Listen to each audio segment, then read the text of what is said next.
Let's go back in time to 1932 as Converse brings you historic footage of the legendary original Celtics, with whom all great professional teams are compared. We have now taken over your radio.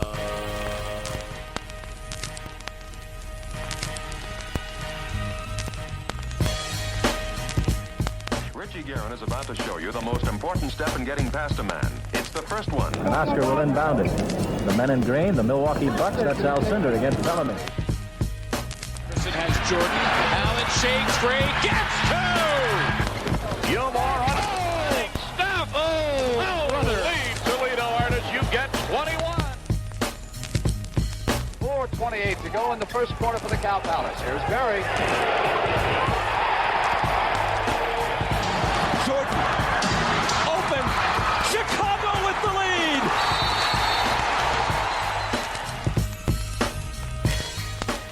Hello, and welcome to the Over and Back Classic NBA podcast at HarvardParoxysm.com.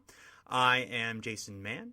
My usual co-host Rich is out getting married, so today I am alone, but we have a tremendous guest. He is the author of King of the Court, Bill Russell and the Basketball Revolution, Dr. Aram Goudsouzian. Aram, welcome to the show. Thanks for having me, Jason. I appreciate it. Yeah, and I just, first of all, I want to say, what a fantastic book you have written about Russell's career. It's such an amazing synthesis of his basketball career, his activism, just so many. I can tell just that you spent a lot of time researching, and it's beautifully written and beautifully researched, and we really appreciate it as a resource for learning about Russell and for us doing our WrestleMania series. I appreciate that very much. It was as fun a book to research and write as you can imagine. Just dealing with the subject material and the fascinating figure of Russell himself, and getting to pour through old newspapers and magazines about basketball's history. It was a fun project, and one I look back on really fondly. Yeah. What made you want to write a book about Russell, who of course has written a couple of memoirs, and other books have been written about him? What were you trying to learn about? What were you trying to unpack about Russell by writing the book? Well, I'd say from the beginning that I was intimidated by writing about Russell because I loved Second Wind so much, his memoir that was published in 1980. It was one of the first basketball books I ever read. I read it as a kid. Just remember being swept up in it and feeling a sense of that it was about so much more than basketball, which of course it is. I think it's really one of the best sports memoirs ever written. But then later in my life, when I was training to be a historian and I was writing about race and culture, my first book was about Sidney Poitier, the actor. But I'd written a lot about sport. Really, my interest in sports history was what made me an academic historian, because it had been so central to my understanding of American life, American culture, even American politics. And increasingly, I got interested in African-American history. So Russell was kind of a natural figure for me in that way. But I should say also that I'd originally planned this book as a history of the rivalry between Russell and Wilt Chamberlain. And I've done a significant amount of research into Wilt Chamberlain's life and career, too.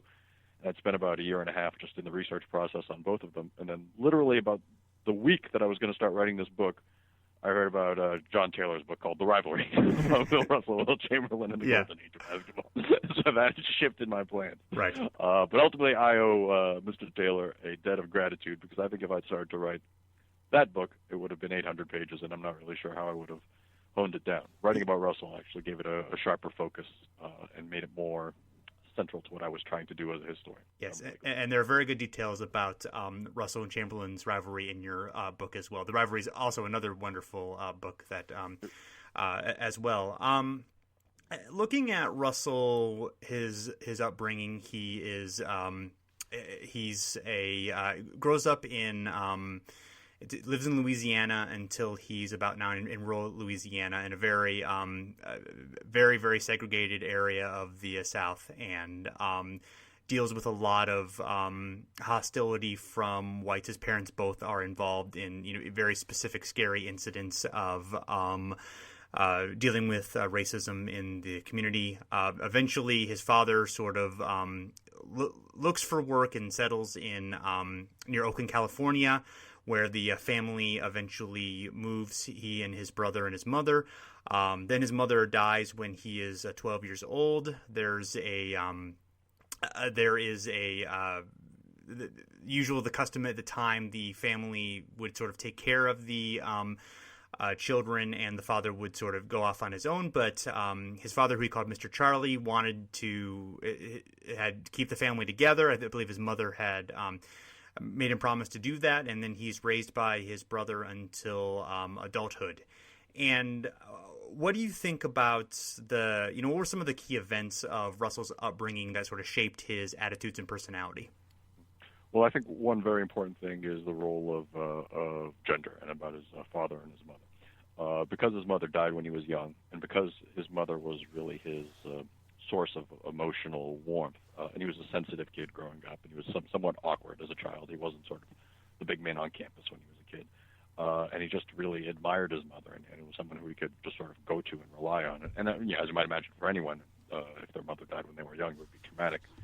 I would say it was probably particularly so for Russell. And for the rest of his life, he sort of craved that sort of sense of personal connection and meaning. He was always sort of in a search. And I think that's very much connected to the passing of his mother when he was at an early age.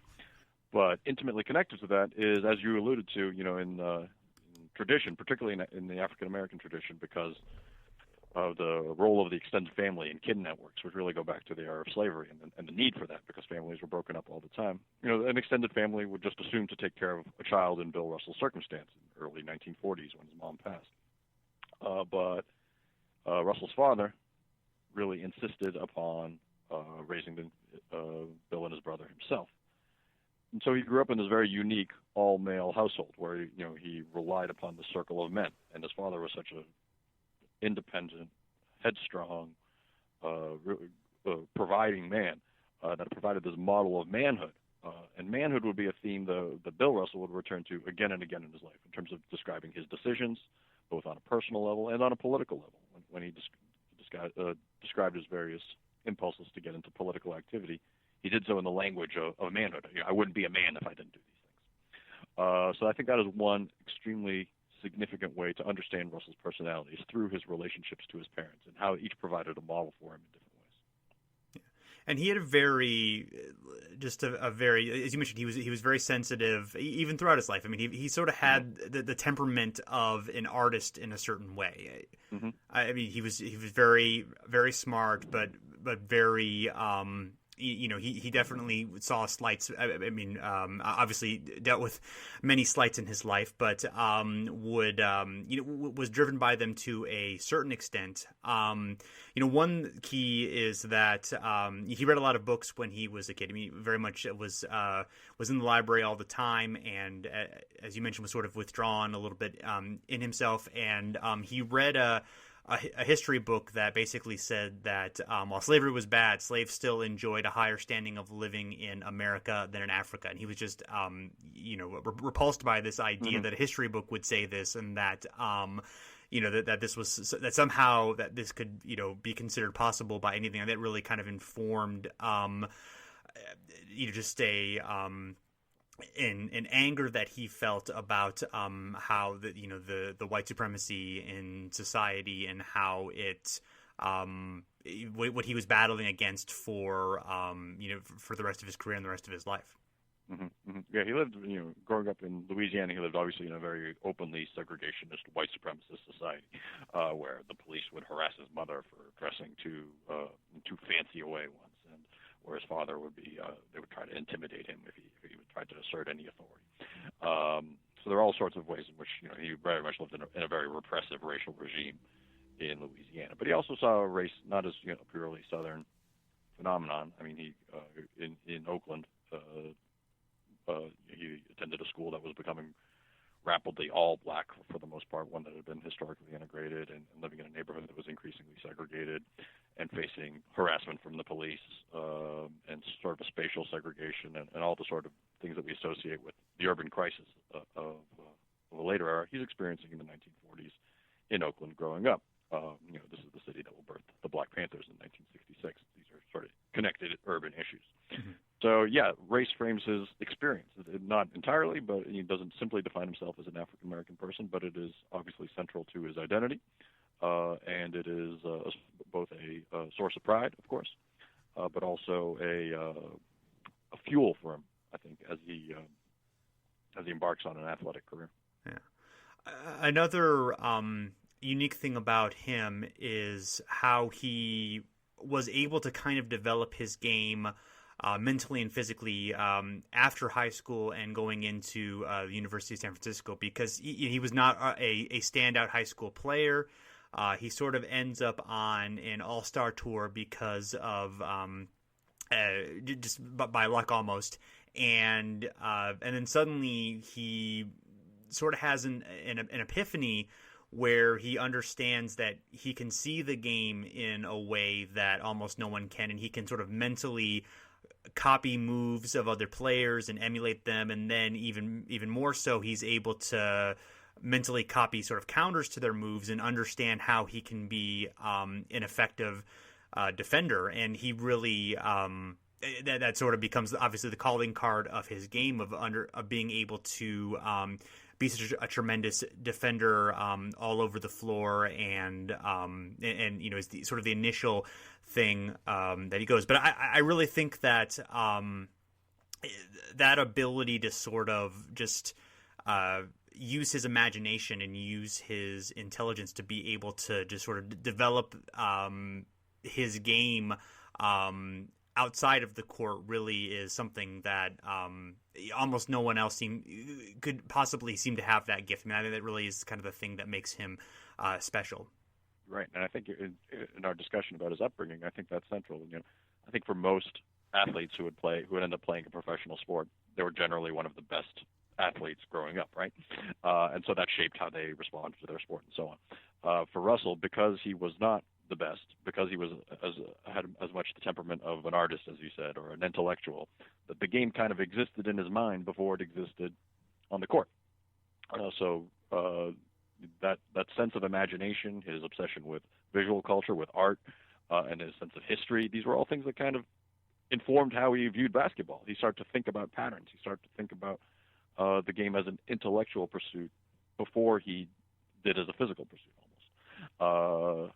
And so for him to do what he did on the court in terms of thinking about, for instance, how to leap to block shots, that went against the conventional wisdom of the time. All the coaching manuals of the 1940s told you, never jump to block a shot, because what you're going to do is you're going to let your man cut fake and go past you for a layup. But he's seeing a changing game, and he's seeing how he can use his instincts, and he's seeing how he can study the game, and it really changes how the game is played. Once you start leaping to block shots and you're successful at it, it changes the entire pattern of what goes on the court.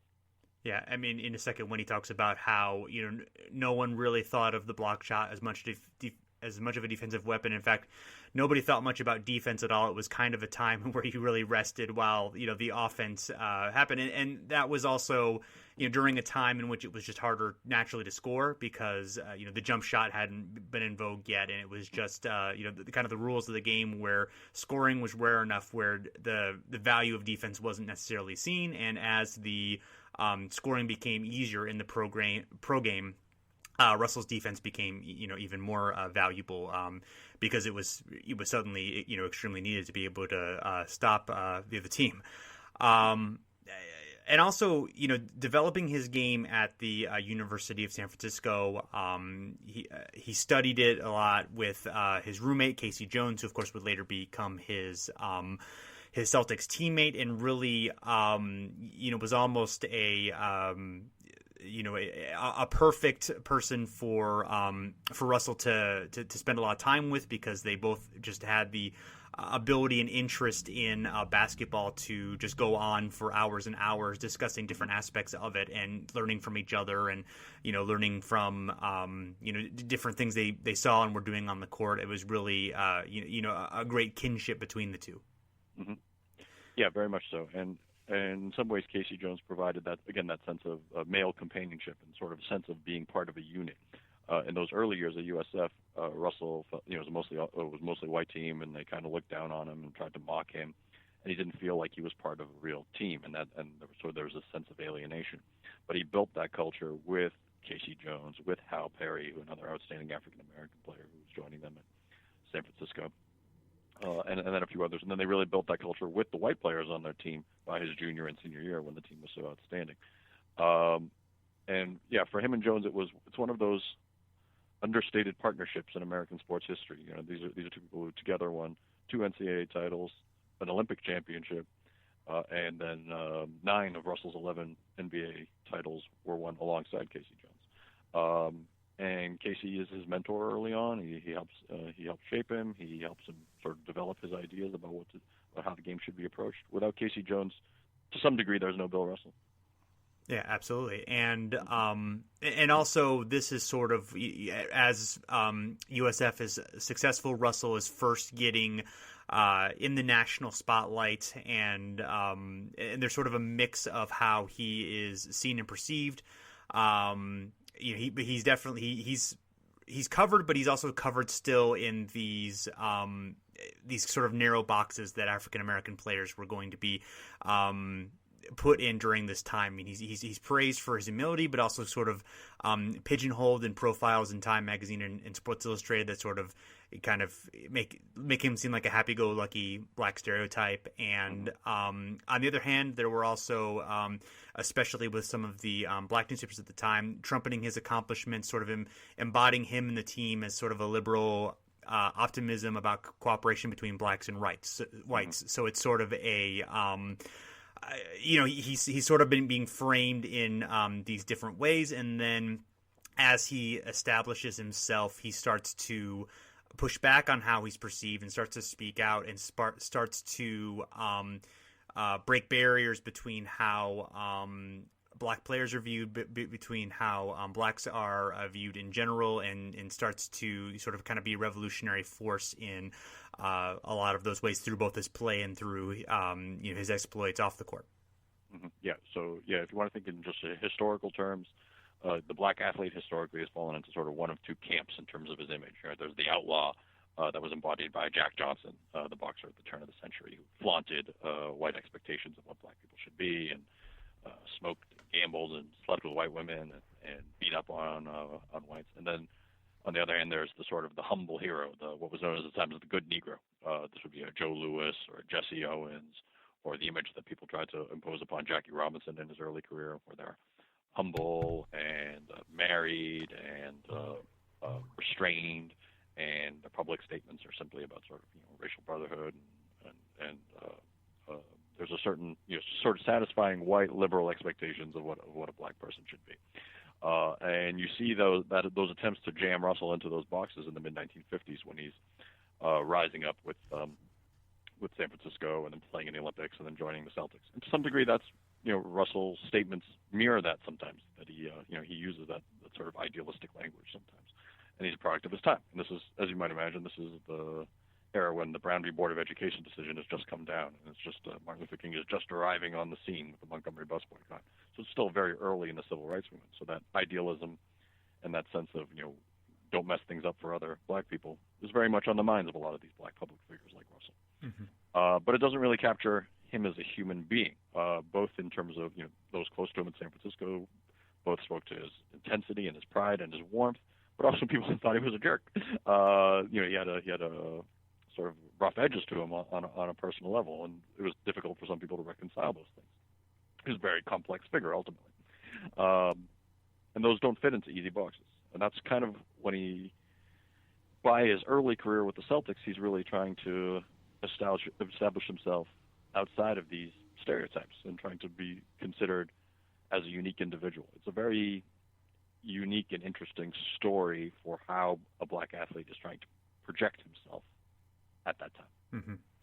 And one thing that probably isn't that well understood today, and I didn't really know that much about it until going into this project, but the fact that Russell rejected the Harlem Globetrotters and went to the Celtics, and it in itself was a pioneering thing. I mean, basically, there had been some integration into the NBA, but it was very limited by '56, and he basically didn't like the Globetrotters because they very much were they were a show, and they were comic entertainment, and they really spread a lot of unsavory black stereotypes during that time, and they also were kind of they were such a powerhouse that the NBA was reluctant to integrate further to not upset Abe Saperstein. And Russell, rejecting them, trying to erase the barrier. He said, I wanted to open up basketball so there would be no limits for the black player, was, a way of paving the way for other black superstars to soon join the NBA. Mm-hmm. Yeah, really, Russell's decision kind of helps seal the fate of what the Harlem Globetrotters are going to be, because still in that era, the Globetrotters are a more powerful box office draw. The NBA often depended upon staging doubleheaders with the Globetrotters, where the Globetrotters would play the first game, and then the NBA team would play the second game, and the Globetrotters were the more significant draw in these situations. Moreover, you could argue that until 1956, the Globetrotters are still considered the natural or premier outlet for a talented black basketball player. Mm-hmm. There are no real black superstars who've integrated into the NBA. With the possible exception of Maurice Stokes, who around that time, but he is emerging from a small college and relative obscurity when he becomes a star with the Cincinnati Reds. But Russell is well known as a star going into the NBA rather than playing with the Globetrotters. And now our modern perspective, we all tend to think of the Globetrotters as, of that era especially, as sort of satisfying black clown stereotypes and so on. But it's important to recognize that the State Department was sponsoring Globetrotter tours and projecting them as sort of ambassadors of American goodwill. So at that time, there were those who saw the Globetrotters as doing good for black America, too. So Russell's decision places them into a more newer, more modern black political tradition in terms of rejecting those stereotypes. It is not what everyone would have done or would have expected a black superstar to do in 1956. Yeah, absolutely.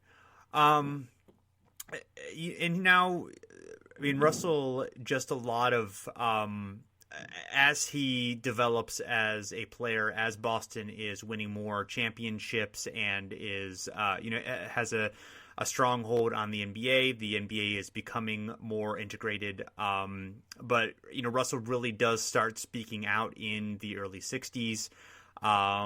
He was the first to really speak out against NBA quotas of black players. Basically, at that time, unofficially, most teams had no more than 3 players who were black. I think the Celtics being the only exception to that, and speaking out against that, and also starting to speak out in a way that alienated the public to a certain extent, of talking about how he felt unappreciated, speaking out about some of the racist attitudes in Boston, and he would deal with a lot of vandalism of his home and things like that. He also decided to not sign autographs, which is another thing that certainly fans didn't quite understand, and another way in which he sort of broke the mold is in terms of, like, he doesn't want to he doesn't want to be a I think his quote is, "I'm a man. If I have to be a boy to be popular, then I don't want popularity." In terms of speaking out against some of these things, or acting in ways that he felt like were demeaning to him, or were just like not meaningful interactions. Mm-hmm. Mm-hmm. I think there's a number of ways to think about how Russell is sort of emerging on the public scene starting in the late 50s and certainly by the early to mid 1960s as sort of a voice, a critic of established patterns in race and sport. You see this even through something like in 1958, he does his profile for Sports Illustrated, in which he talks about how he just doesn't want to satisfy stereotypes. He's like, I just want to be considered as an individual. So, for instance, he didn't buy a Cadillac because he thought that would satisfy the stereotype of every black guy who gets rich to buy a Cadillac. And he sort of tried to paint sort of a more complex stance on his politics, that he's not just a traditional liberal, but he's not some fire-breathing radical, but he sort of can encompass both of those traditions. In terms of thinking about what he and other black players see in terms of race on the court, as you mentioned, early in his career, like the year that he enters the NBA, 56, 57, I think 15 African Americans played in the NBA that year. Some were mainstays on teams, some were just had brief stints. So the St. Louis Hawks won the title the next year. They were the last all-white champion in NBA history. So there were still, blacks were relatively minor on teams. By around 1960, no team really has more than 3 blacks. When the Celtics draft Benny Swain, I think it's in 59 or 60, someone says, they won't keep 4 blacks on the team. They already had 3. And the Celtics are the first to do so. By 63, 64, every team has either 4 or 5 blacks. No more, no less. And none who ride the end of the bench. If you're going to have black people on your team, they're going to play. Those last spots seem to be reserved for veteran whites or what have you. And the black players see this and they recognize it. They know that there are racial patterns, but no one ever is really articulating that in the early 60s until Russell does. He starts to give these interviews to Sports Illustrated, Saturday Evening Post, where he talks about that hypocrisy. And every black player in the NBA knows it. Most black fans in the NBA who follow the NBA know it. Most whites choose to ignore it because they think of black people as public figures who just simply want to point out the positives because that's the established pattern. Mm-hmm. But at the same time, they kind of have to listen to Bill Russell.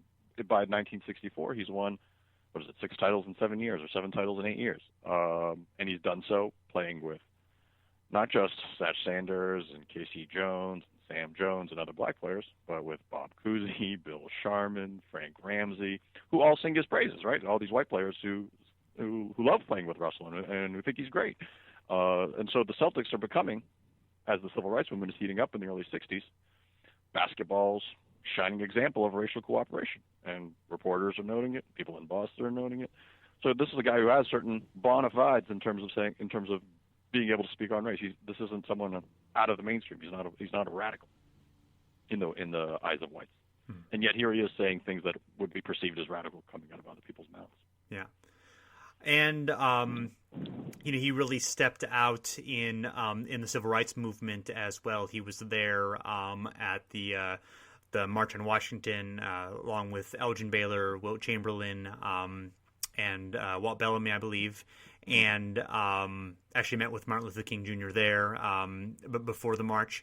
And also, he went to Mississippi in 1964 during the Freedom Summer, despite having a lot of reticence in doing so. But he'd promised Charles Evers that he would go out there to help out, and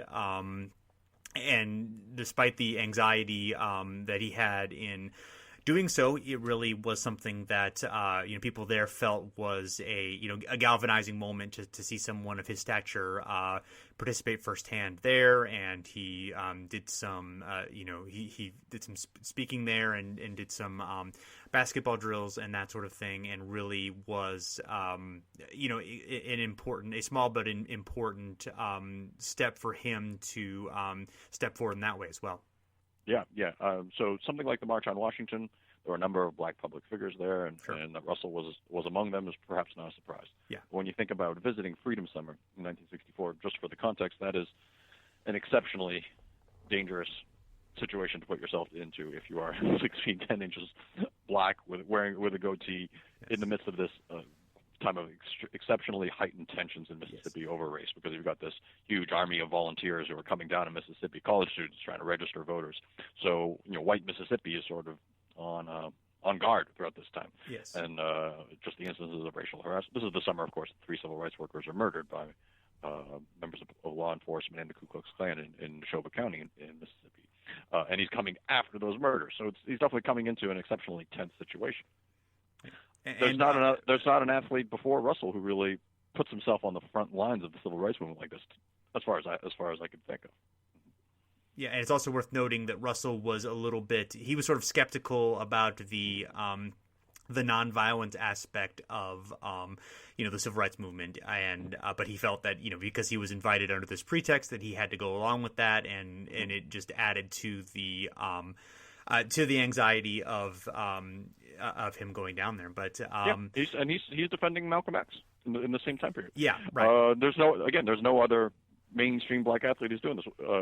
Obviously Muhammad Ali will convert to the Nation of Islam around the same time, and that will change a whole conversation. But Russell's talking about it in terms of the average black guy in America sees some value in the Nation of Islam, which is probably true, even for most people who weren't black nationalists who weren't members of the Nation of Islam, they still appreciated Malcolm X's fearlessness and the way that he was pointing out America's racial hypocrisies, but there weren't black public figures who were stating this in the way that Russell was. Right.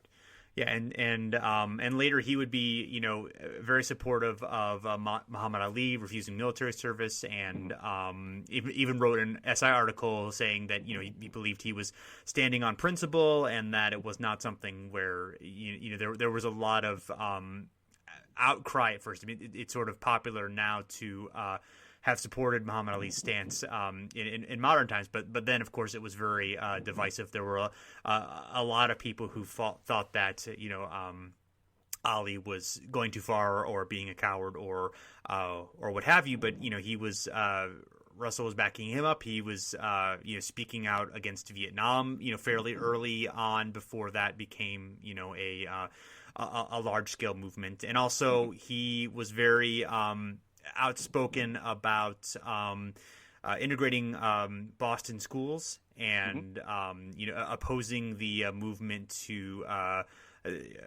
opposing the resistance toward integrating them, and which was a very fierce fight in Boston, even into the late 70s and beyond. And he has a quote that I think is very telling, talking about it. It says, there's a fire here in Roxbury, nobody's listening, and the fire that consumes Roxbury will also consume Boston. The fire will spread, and of course that presaged a lot of the violent resistance that occurred in again moving into the late 70s, early 80s.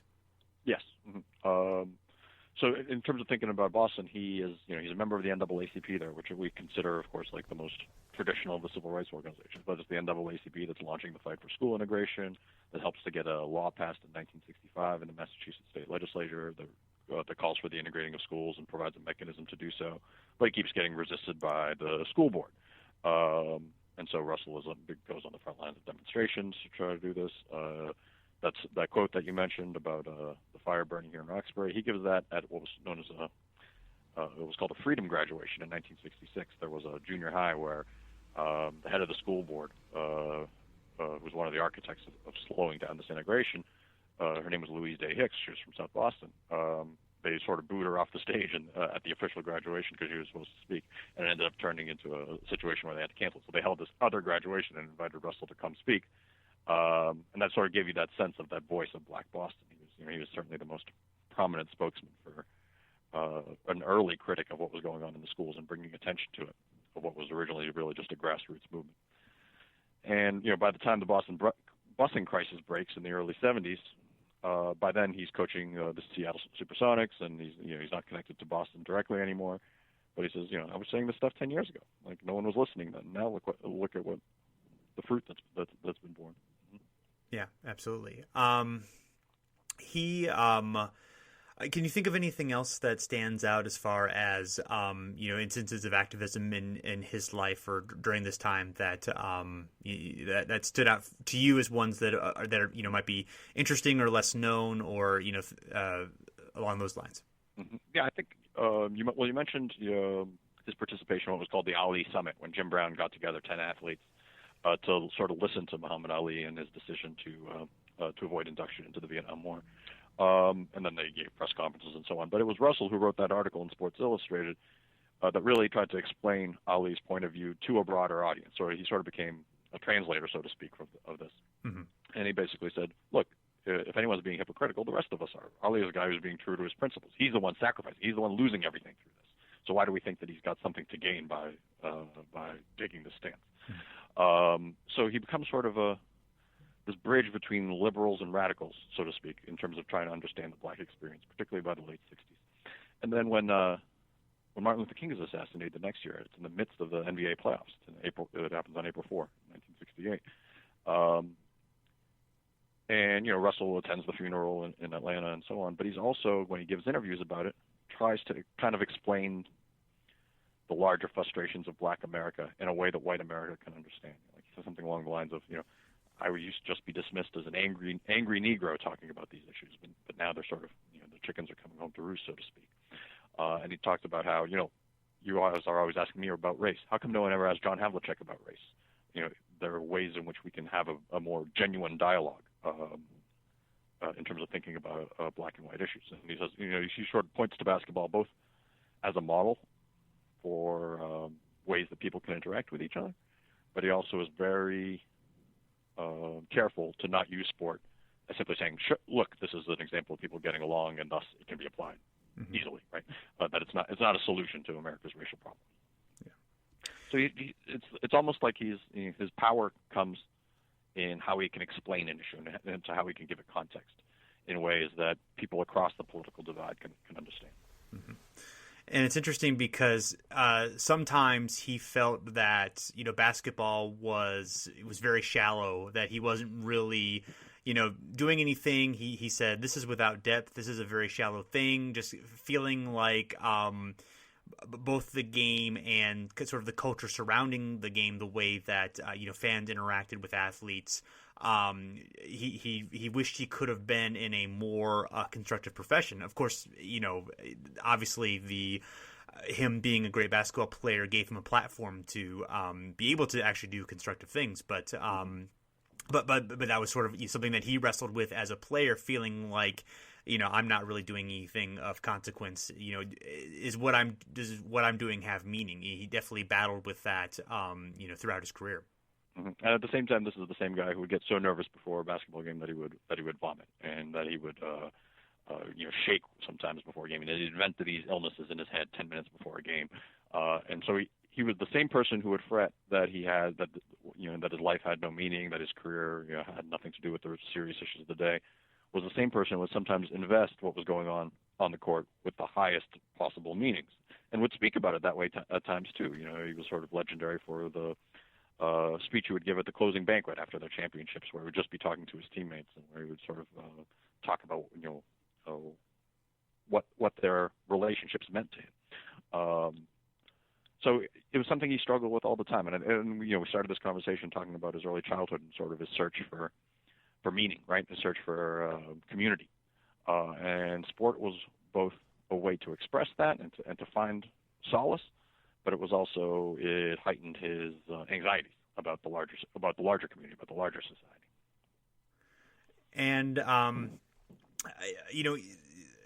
talking about like some of the things that he sort of rejected some of the trappings of like celebrating of sport. Like he stopped giving autographs because he felt that they were sort of a they were sort of like a interaction that was wasn't meaningful. It was just me handing somebody, him handing someone his signing a paper without there even being eye contact or there being even like a connection being forged, and he resented the obligation of it, and he also resented the he did not want to be put into the Hall of Fame, and his initial number retirement, he refused to do it. At first, he didn't want it to have anything to do with it, and when the team finally insisted, he only agreed to do it as if the actual raising of the number was done, before the game with just his teammates and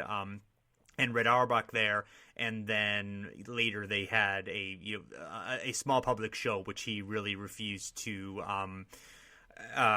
acknowledge in any way. And can you talk a little bit more about some of those things?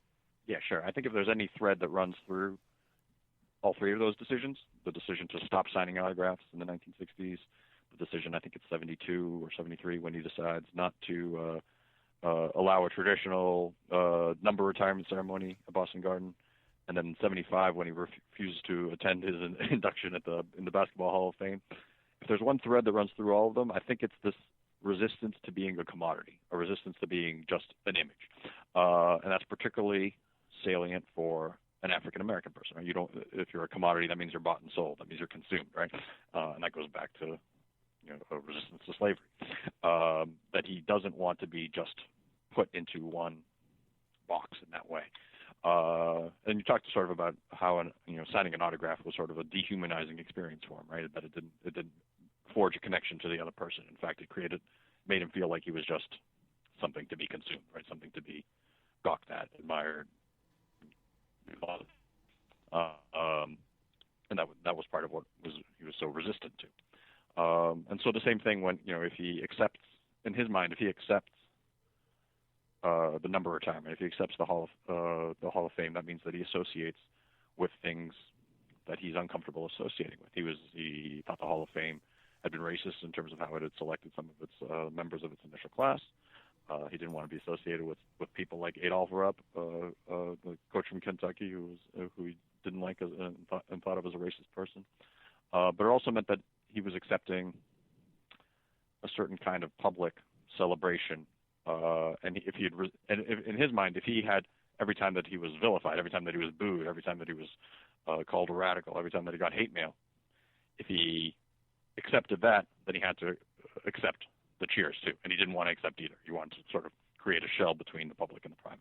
Yeah. And there's the same thing in terms of his personal interactions with people. I mean, lots of people, sports fans in Boston and that era, as I wrote this book, I heard the story again and again where people are like, oh, I saw Bill Russell in an airport, and I went to say hi to him, and he just shrugged me off, like he just dismissed me like I didn't exist, right? That's a very consistent story. He built a shell in public so that he didn't have to have any meaningful interactions outside of that. But for those who knew him, once he built his trust, he would bare his soul to you, right? So it was very much a very sharp divide between his public and his private self. Yeah. So after his basketball career, he basically leaves his family behind and heads out to Hollywood. Sort of attempts to get a career in acting going. He develops a closer friendship with Jim Brown, the football star, who an activist who also was sort of doing a similar thing at the time. Kind of what did he sort of get involved in those years, and what was it seems like he was trying to kind of get away from his past life and forge this new thing. Why do you think that was important to him, and what are some of the interesting things that he got into during that time? Well, I think part of it is that basketball has drained him. He can no longer get himself up for the games the way they could before, and physically, it's a lot harder than it used to be by his last year in 1969. So his part of that is that he's just searching for something new, and there's a model there from his friend Jim Brown that he decides to follow. But acting doesn't really work out for him. He has bit parts here and there, but really the roles for black actors at that time are either sort of there's a new sort of like a macho hero in the blaxploitation films that are going to come out, or you're playing a more comic character, and he doesn't really fit easily into either of those boxes.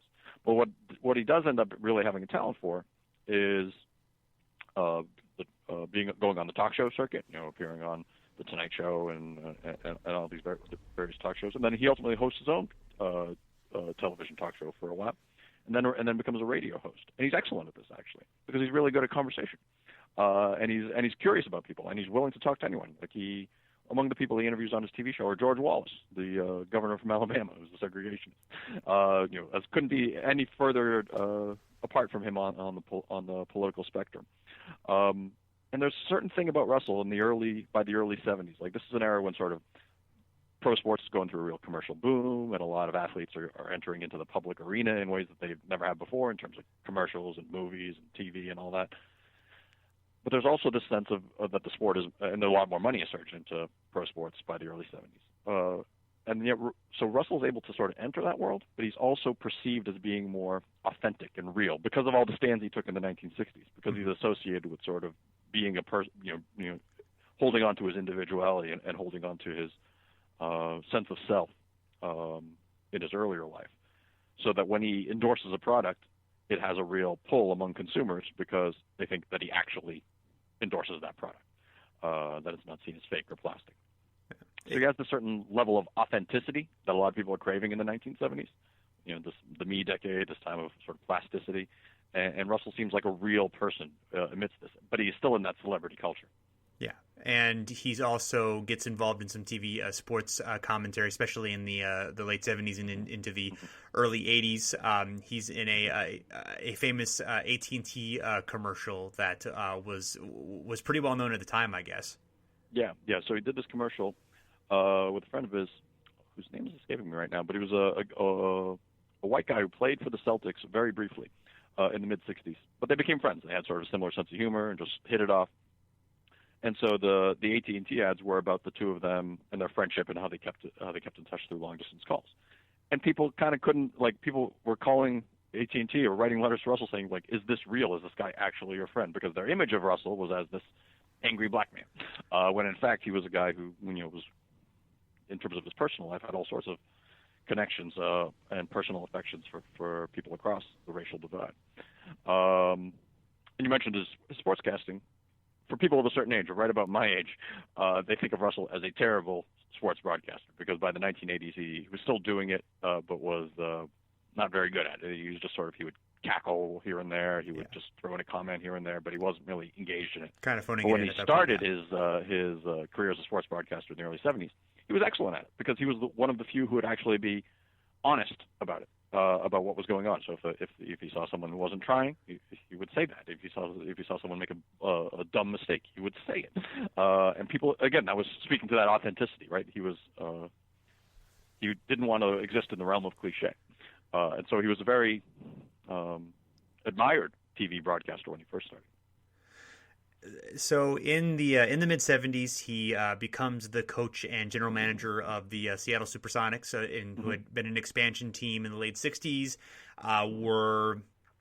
Had gone through a lot of different coaches and different regimes already. Sam Schulman, the owner of the Sonics, was notoriously impatient. He finally approached Russell, and Russell was reluctant, but finally made an offer he couldn't refuse, and he accepted there, was sort of brought in as the disciplinarian, the savior of the franchise, was given sort of a central role in that, and he did sort of help them, lead them back to respectability. They had a couple of playoff appearances, and they were certainly an okay team, but it was definitely a situation where it seemed like being a coach and GM didn't necessarily play to all of his strengths, and there were definitely conflicts with a new generation of players that didn't necessarily have he didn't necessarily have a lot in common with, and also his approach seemed a little bit less collaborative and more of a my way or the highway thing, which is interesting given that his relationship with Auerbach was very much more of a collaborative process, and with kind of mutual respect. And Russell seemed to have a hard time kind of finding his way as a coach. Mm-hmm. It's true.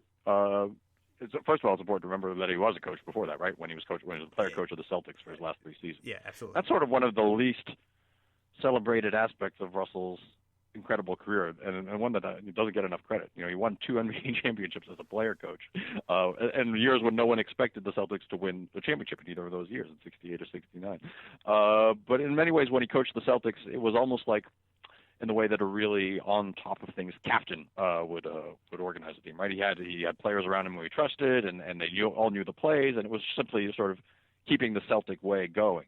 And there were times when he had to exert discipline, times when he had to make adjustments, and he got better at that over his 3 years. He was celebrated for a lot of his coaching moves in the years they won the titles. But when he came to the Supersonics, as you mentioned, there was sort of a distance between him and the more modern player, the younger generation, more predominantly African American, ironically. But there's a lot more money in the sport because of the rivalry with the ABA and television contracts. There's a lot more sense of entitlement among the players, a lot less sense of a cooperative culture that he grew out of. And so he gets very alienated from the players. So it's this really sort of ambivalent legacy in terms of what he leaves in Seattle. Because, like, as you mentioned, they had some decent teams under Lenny Wilkens, when Lenny Wilkens was a star and player coach at the beginning of the decade.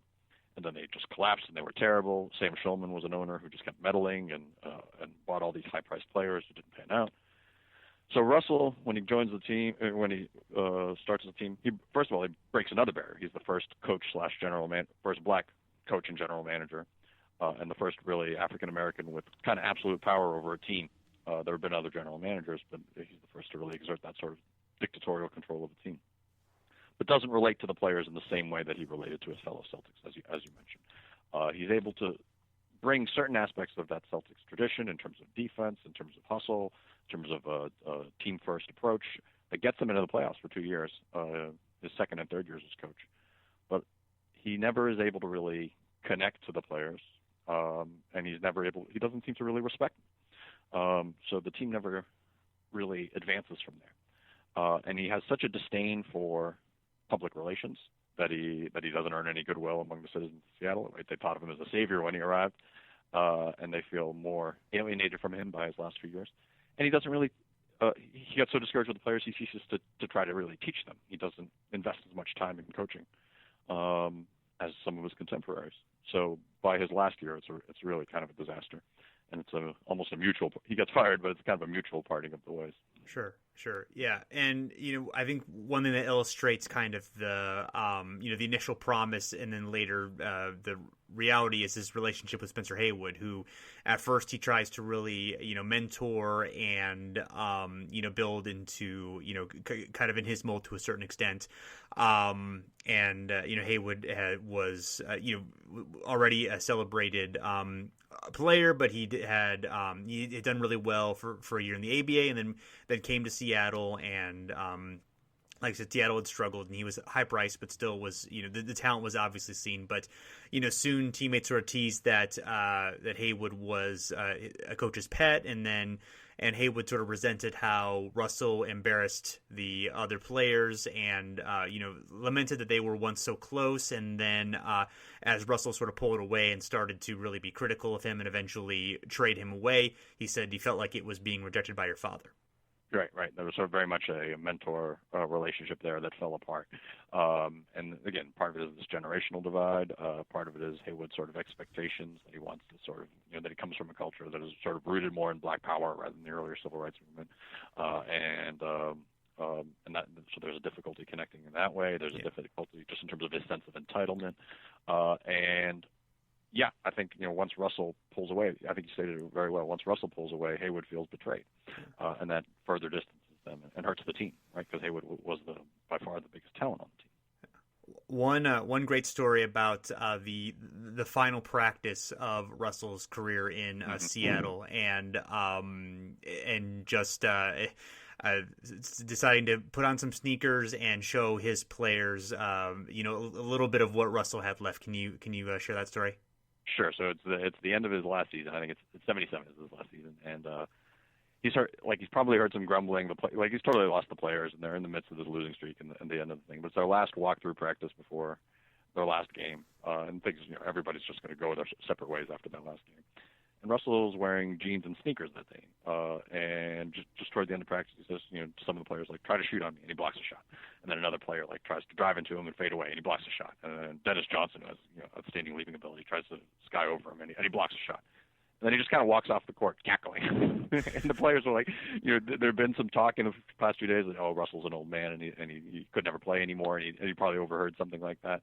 But he never articulates anything. He never says anything about it. It's just that sort of was a perfect metaphor for Russell's life with the Sonics. He bore such promise for that team, and he changed it in particular ways. But he could never just embrace the role of coach and figure out a way to really transmit his larger message. But he had this strong sense of personal satisfaction and respect that was so key to him. Yeah. And looking at his stint with the Kings in the late '80s, unfortunately, not much positive for him to take there. He was a coach and GM for a short time, and really, I guess, drafting Purvis Ellison was is probably the main thing that he's remembered for, which is obviously not great there. And the Kings had just moved to Sacramento a couple of seasons before. They were trying to establish them, kind of foothold there and to get some attention. Unfortunately, it was one of a series of bad moves for the Kings until they started to put it together a little bit in the late '90s. But definitely not a strong. He kind of got out of the NBA after that, and really was sort of isolated from the NBA and from kind of in the '90s was not heard from much. Was kind of. Eventually he would write another book, and Russell Rules, and would sort of kind of come back and start to